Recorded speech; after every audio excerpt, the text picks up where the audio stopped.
Welcome back to the Deep Dive.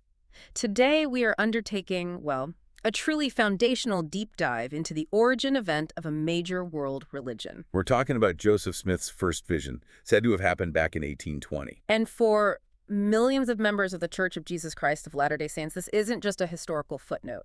No, not at all. It's the starting point. It's the basis for all modern revelation and, the restoration of God's true church on earth. It's hard to overstate the gravity of this event within LDS theology, isn't it? You really can't. Church leaders have set the stakes incredibly high.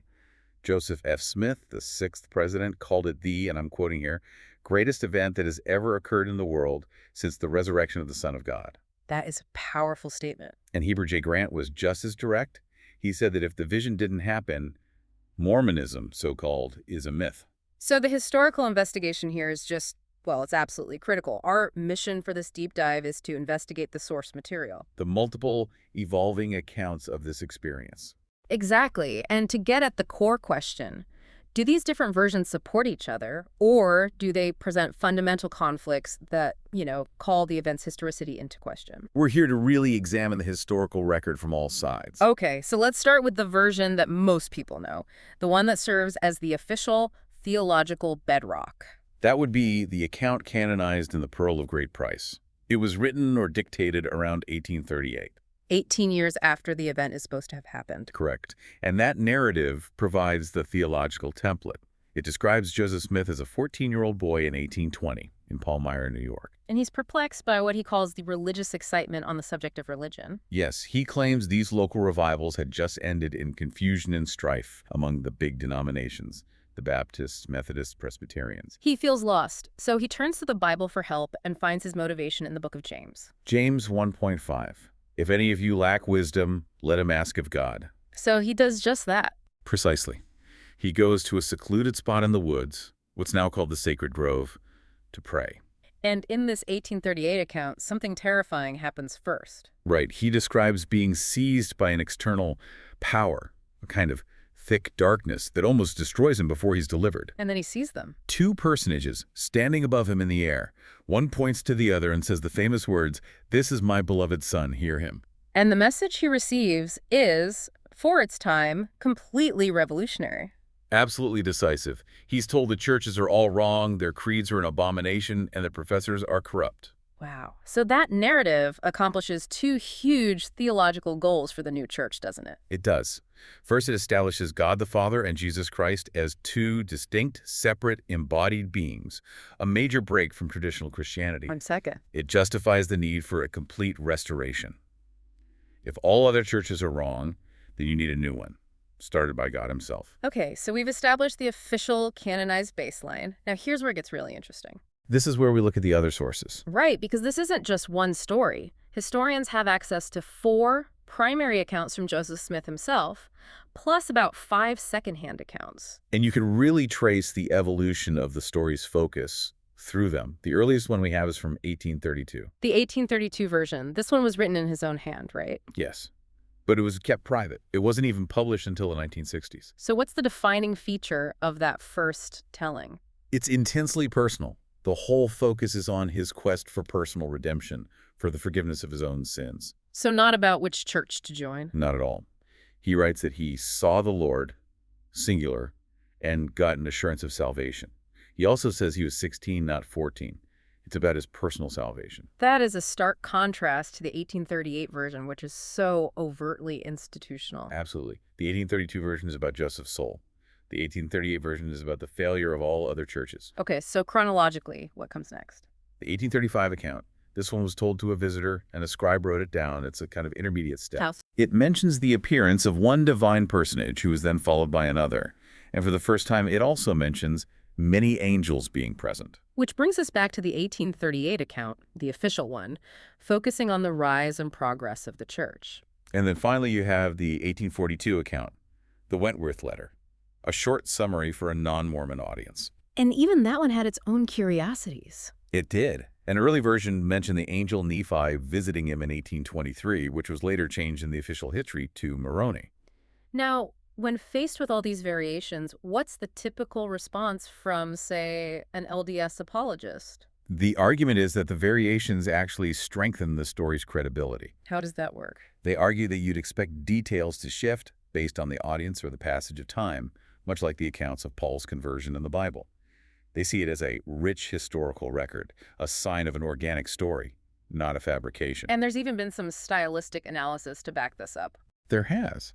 Dr. Arthur Henry King, a stylistician, looked at the 1838 version's prose and found its matter-of-fact and cool style to be a sign of sincerity.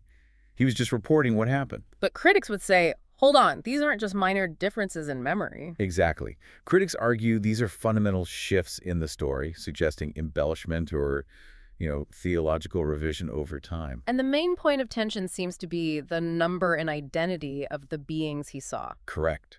That shift from the 1832 account, seeing the Lord, singular for forgiveness, to the 1838 account with two distinct personages, God the Father and Jesus Christ, is the biggest issue. The argument being, if you saw God the Father, you probably wouldn't leave that out of your first written account.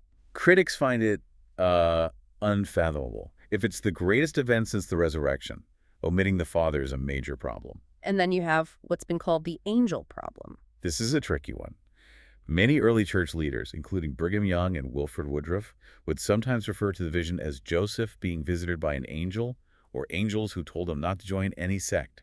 Which suggests the idea of two distinct embodied personages wasn't the standard story from the beginning. Exactly. For critics, it indicates that doctrine was not yet solidified. Now, the LDS defense here is linguistic. Right, that the word angel can just mean any divine messenger, even God. Yes, they'll cite Old Testament examples like Jacob calling God an angel in Genesis, and they'll argue that leaving out a detail isn't the same as contradicting it.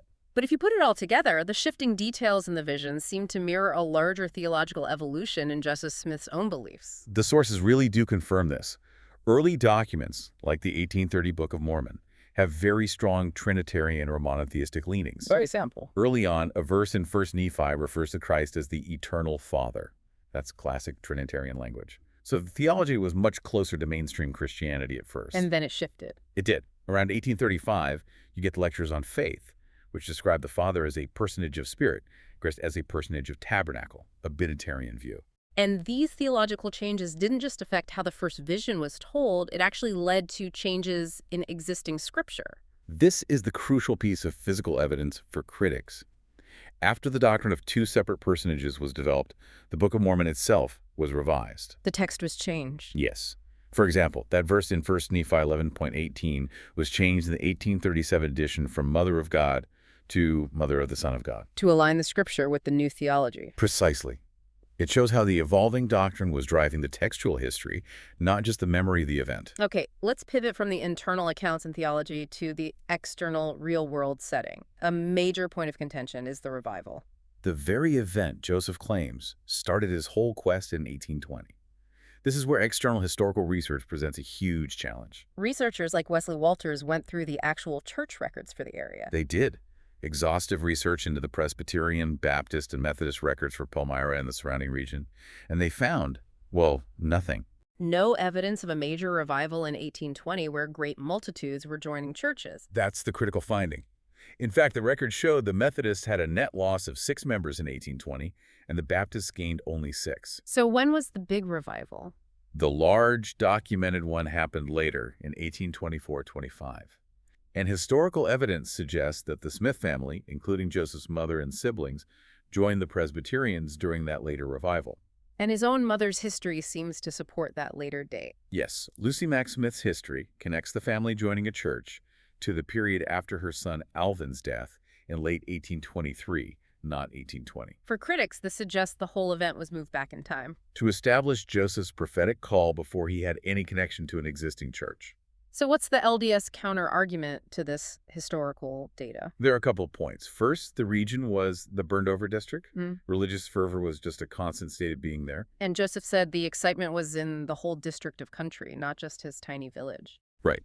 And there is evidence for some religious activity nearby in 1819 and 1820, like a big Methodist conference about 15 miles away. So the defense is basically that he might have conflated memories over time. Yes, that he may have legitimately blended the memory of the massive 1824-25 revival with the real but smaller religious stirrings of 1819-20. Which is certainly possible with memory over decades. But let's talk about the problem of silence. If this was the greatest event since the resurrection, why was no one talking about it? Mormon historians themselves concede this point. The first vision story is conspicuously absent from all early LDS publications and correspondence in the 1830s, The founding decade of the church. the most critical years. Joseph claimed he was persecuted immediately after the vision, but his critics in the 1830s attack everything: the Book of Mormon, his character, but they never once mentioned the first vision. Because they couldn't attack a story they hadn't heard. It seems that way. Detractors only start referencing it in 1843, well after the more dramatic versions were written down. To be fair, though, there is some evidence he shared it privately before it was published. There is. A scripture in the 1830 Doctrine and Covenants says it was truly manifested unto this first elder that he had received a remission of his sins. Which lines up perfectly with the 1832 account. Exactly. It aligns with that personal, forgiveness-focused narrative, even if the public didn't know the full story. Now let's place this whole experience in its broader cultural context. Joseph Smith wasn't exactly alone in claiming to have visions like this. Far from it. This was the burned-over district, fertile ground for spiritual experiences. Researchers have found at least 32 pamphlets published before 1815 detailing similar visions. Pillars of fire, two spirits. Being told all the churches were corrupt. It was a common visionary trope of the time. We even know of a man named Solomon Chamberlain, who had a vision in 1816 where an angel told him the churches were corrupt. And he visited the Smith family in 1829. Yes. So Joseph was operating within a known cultural and religious tradition. Which brings us back to the argument about the 1838 version. Critics argue its timing is very, very specific. This is the core of the embellishment argument. That account was written right after a period of massive crisis for the church. The Kirtland Bank failure. Right, and the excommunication of foundational leaders like Oliver Cowdery. Joseph Smith's authority as a prophet was under serious threat. So the timing suggests the 1838 narrative, the most spectacular version, was crafted to reestablish his authority. To position him as the prophet, called directly by God the Father and the Son, bypassing any failed human institutions, it shifts the story from "I was forgiven" to "all of Christendom is corrupt and I am the only one God authorized to fix it." So after laying all this out, what does it mean for you, the person trying to make sense of these complex sources? Well, you have two very different ways to see it. The LDS Church presents the multiple accounts as corroborating evidence of a sacred, evolving story, an organic memory. While critics view the theological shifts, the textual revisions to the Book of Mormon, and the historical problems as evidence that the story was shaped over time to meet the church's evolving needs. It's a unique case where you have these two narratives, one of sincere personal memory, the other of critical historical analysis laid right next to each other. And in the end, since there were no other witnesses, it comes down to something beyond the documents. Exactly. Both sides would agree that belief in the physical appearance of the Father and the Son ultimately rests on personal faith in Joseph Smith's testimony. Which leaves us with a final provocative thought for you to consider. If the 1832 account, the one focused only on personal forgiveness from the Lord, was the only account Joseph Smith had ever shared, That single, simple version. would that have been enough to launch the global church we see today? Or did the later, more dramatic details of the 1838 version, the condemnation of all churches and the appearance of two distinct personages, become absolutely necessary for the restoration to gain its unique theological identity? The structure of a belief often relies on the structure of its origin story. Something to ponder as you review the sources. Thank you for joining the deep dive. We'll see you next time.